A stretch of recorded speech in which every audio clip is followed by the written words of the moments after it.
Hi అందరికీ నమస్కారం. నా పేరు ఊరుగంటి వినయ్. అయితే జెక్సన్ అనే మందు మేము ఒక 2 దఫాలుగా వాడడం జరిగింది. పిచికారీ రూపంలో పిచికారీ చేసినాం. అయితే ఈ జెక్సన్ అనే మందు అంతకుముందు మేము వేరే ఫర్టిలైజర్లో మందులు తీసుకురావడం జరిగింది. ఆ మందులు తీసుకురావడంతో మాకు ఎందుకంటే ఇప్పుడు కత్తెర పురుగు కావచ్చు, మొగి పురుగు కావచ్చు, దానికి అసలుకే వినలేదు. ఈ జెక్సన్ అనే మందు మనకు కత్తెర పురుగు కావచ్చు, ఇతర పురుగులే కావచ్చు, ఏ పురుగు అన్నా కావచ్చు, దీనికి శాశ్వత చెక్ పెట్టేసింది ఇదే. కాబట్టి జెక్సన్ అనే మందు నాకు చాలా అద్భుతంగా ఉంది.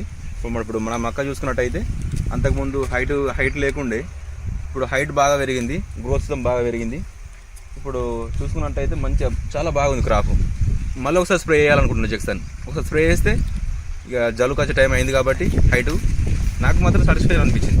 చాలా బాగుంది. నేను నా తోటి రైతులతో ఎక్స్ప్లెయిన్ చేస్తాను దీని గురించి, ఎలా పనిచేసింది, ఏం కథ అనేది. చాలా బాగుంది.